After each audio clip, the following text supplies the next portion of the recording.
নির্বাচন কমিশন প্রধান হাবিবুল আওয়ালের পদত্যাগ। নারিতা রুটে মাসিক ২০ কোটি টাকার লোকসানে বিমান বাংলাদেশ এয়ারলাইন্স। ডেস্টিনির রফিকুল আমিনের জামিনের আবেদন নামঞ্জুর। ২ মাসের মধ্যে দেশের নদীর সঠিক সংখ্যা নির্ধারণের নির্দেশ পানিসম্পদ উপদেষ্টার। বাংলাদেশের বিরুদ্ধে খেলায় বাবরদের ফিটনেস নিয়ে উদ্বেগ, কঠোর পদক্ষেপ নিতে চলেছে পিসিবি। এতক্ষণ শুনছিলেন শিরোনাম, এবার বিস্তারিত। নির্বাচন কমিশন ইসি প্রধান কাজী হাবিবুল আওয়ালের নেতৃত্বে ইসি দেশের বর্তমান পরিস্থিতিতে পদত্যাগের ঘোষণা দিয়েছে। আজ রাজধানীর আগারগাঁওয়ে নির্বাচন ভবনে সাংবাদিকদের সঙ্গে সৌজন্য বিনিময় অনুষ্ঠানে সিইসি এই ঘোষণা দেন। একই সময় ভবনের বাইরে ইসির বিরুদ্ধে বিক্ষোভ চলছিল। কাজী হাবিবুল আওয়াল জানান, ইসি সদস্যরা রাষ্ট্রপতির কাছে পদত্যাগপত্র জমা দিয়েছেন। অনুষ্ঠানে প্রধান নির্বাচন কমিশনার ছাড়াও ২ নির্বাচন কমিশনার উপস্থিত ছিলেন। সাম্প্রতিক পরিবর্তনের পর হাবিবুল আওয়ালের নেতৃত্বাধীন ইসিও আজ পদত্যাগের সিদ্ধান্ত নিয়েছে। বিমান বাংলাদেশ এয়ারলাইন্স গত বছরের সেপ্টেম্বরে জাপানের নারিতা গন্তব্যে ফ্লাইট পুনরায় চালু করার পর প্রথম ৮ মাসে ১৬৬ কোটি টাকার বেশি লোকসান গুনেছে।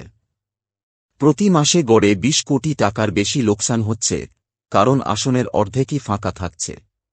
২০০৬ সালে লোকসানের কারণে ঢাকা নারিতা ফ্লাইট বন্ধ করা হয়েছিল, যা ১৭ বছর পর আবার চালু করা হয়। এই সিদ্ধান্তের আগে কোনো বাণিজ্যিক সম্ভাব্যতা যাচাই করা হয়নি। একই সময়ে রোম ফ্লাইটেও মাসিক ১৫ কোটি টাকার লোকসান হচ্ছে।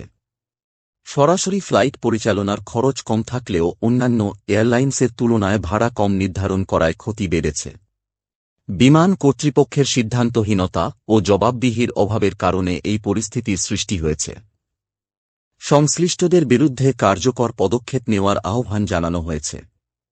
ডেস্টিনি ট্রি প্ল্যান্টেশন লিমিটেডের নামে অর্থ আত্মসাৎ ও পাচারের অভিযোগে করা মামলায় ডেস্টিনি গ্রুপের ব্যবস্থাপনা পরিচালক এমডি রফিকুল আমিনের জামিন আবেদন খারিজ করেছে আপিল বিভাগ। প্রধান বিচারপতি সৈয়দ রেফাত আহমেদের নেতৃত্বাধীন ৬ সদস্যের আপিল বিভাগ আজ বৃহস্পতিবার এই আদেশ দেন।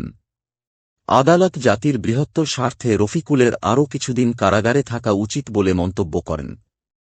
রফিকুলের আগে করা জামিন আবেদন হাইকোর্ট খারিজ করে দেয়ার পর তিনি আপিল বিভাগের কাছে লিভ টু আপিল করেন, যা আজ খারিজ করা হয়। একই মামলায় ডেস্টিনির চেয়ারম্যান মোহাম্মদ হোসেনের জামিন আবেদন পুনরুজ্জীবিত রিস্টোরেশন করার আবেদন শুনানির জন্য আগামী ১৭ নভেম্বর দিন ধার্য করা হয়েছে।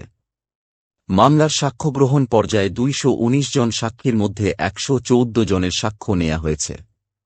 পানিসম্পদ উপদেষ্টা সৈয়দা রিজওয়ানা হাসান আগামী ২ মাসের মধ্যে দেশের নদীর সঠিক সংখ্যা চূড়ান্ত করতে পানি উন্নয়ন বোর্ড, বিআইডব্লিউটিএ, নদী রক্ষা কমিশন এবং বিভাগীয় কমিশনারদের নির্দেশ দিয়েছেন। যৌথভাবে তৈরি তালিকা জনমত ও আপত্তির জন্য ওয়েবসাইটে প্রকাশ করে আপত্তি গ্রহণ ও শুনানি আয়োজন করতে হবে। ৬৪ জেলায় অন্তত ৬৪টি নদী চিহ্নিত করে অবৈধ দখল উচ্ছেদে কর্মপরিকল্পনা জমা দেওয়ারও নির্দেশ দিয়েছেন তিনি। পরিবেশ অধিদপ্তরকে দেশের সবচেয়ে দূষিত নদীর তালিকা প্রণয়ন এবং দূষণ নিয়ন্ত্রণে নিয়মিত অভিযান চালাতে বলা হয়েছে। বাংলাদেশের বিপক্ষে সিরিজে হারের পর পাকিস্তান ক্রিকেট বোর্ড পিসিবি ক্রিকেটারদের ফিটনেস নিয়ে অসন্তুষ্ট। পিসিবি একটি ফিটনেস পরীক্ষার আয়োজন করবে, যা পাস করলে আগামী ১২ মাসে কেন্দ্রীয় চুক্তিতে থাকা যাবে। এই পরীক্ষায় কেন্দ্রীয় চুক্তির ভেতরে ও বাইরে থাকা সব আন্তর্জাতিক ও ঘরোয়া ক্রিকেটাররা অংশ নেবেন। পরীক্ষা ৮ সেপ্টেম্বর পর্যন্ত লাহোরে চলবে, যেখানে সাদা বলের কোচ গ্যারি কারস্টেন ও লাল বলের কোচ জেসন গিলেস্পি উপস্থিত থাকবেন। ফিটনেস পরীক্ষার ফলাফলের ভিত্তিতে কেন্দ্রীয় চুক্তির তালিকা নির্ধারিত হবে, যেখানে পারফরম্যান্সও বিবেচনা করা হবে।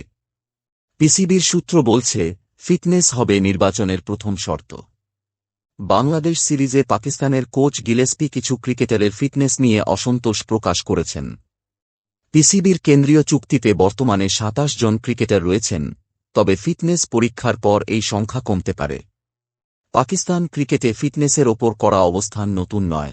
এর আগে মিসবাহুল হক, মিকি আর্থার ও মোহাম্মদ হাফিজও এই বিষয়ে কঠোর অবস্থান নিয়েছেন।